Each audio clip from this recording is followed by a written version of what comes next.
इसीलिए मैंने कहा था कि मनेव मनुष्यानाम कारण बंधन मोक्षेय, अर्थात यदि मन तुम्हारा स्वामी है और तुम उसके अधीन हो तो वो तुम्हें माया के बंधन में जकड़ता रहेगा, और जब तुम मन पर काबू पालोगे और उसके स्वामी हो जाओगे तो वही मन तुम्हें मोक्ष के द्वार तक ले जाएगा।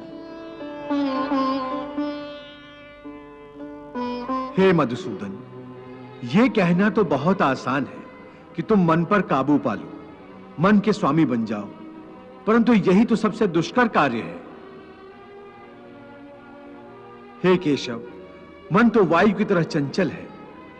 जिस प्रकार बहती हुई हवा पर काबू पाना असंभव है, इसी प्रकार इस चंचल मन को अपने अधीन करना अति दुष्कर काम है। हे अर्जुन, तुम्हारा यह कहना सत्य है कि मन अति चंचल है, उसे अपने वश में करना बहुत मुश्किल है। मुश्किल नहीं जनार्दन, असंभव है।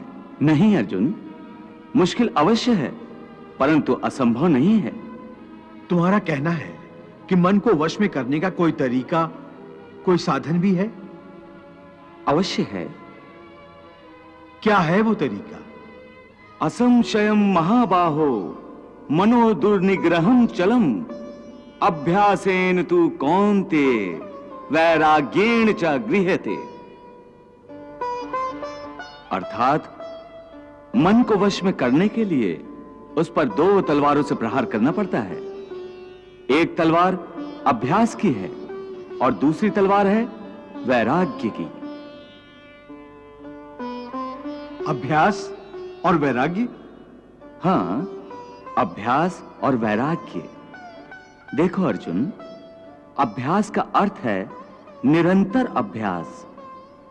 मन को एक काम पर लगा दो, वो वहां से भागेगा, उसे पकड़ कर लाओ, वो फिर भागेगा, उसे फिर पकड़ो, ऐसा बार बार करना पड़ेगा। जैसे घोड़े का नवजात शिशु एक क्षण के लिए भी स्थिर नहीं रहता, क्षण क्षण में इधर उधर फुदकता रहता है।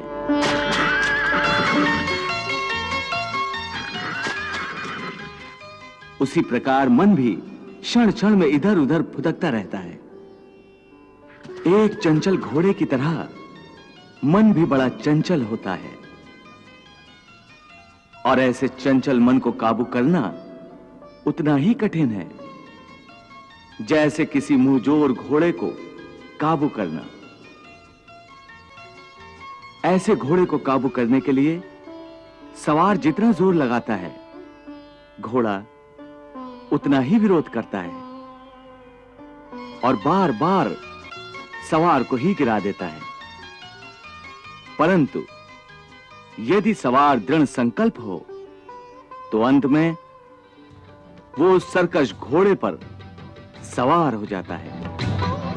बस फिर वही घोड़ा सवार के इशारे पर चलता है।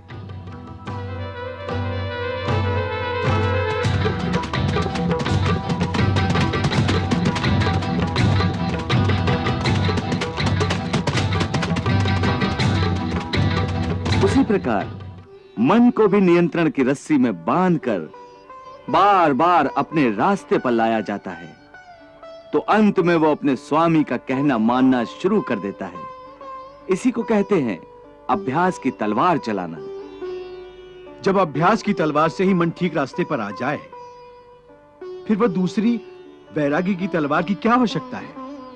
उसकी आवश्यकता इसलिए है कि एक बार ठीक रास्ते पर आ जाने के बाद मन फिर से उल्टे रास्ते पर न चला जाए, क्योंकि उल्टे रास्ते पर इंद्रियों के विषय उसे सदा ही आकर्षित करते रहेंगे।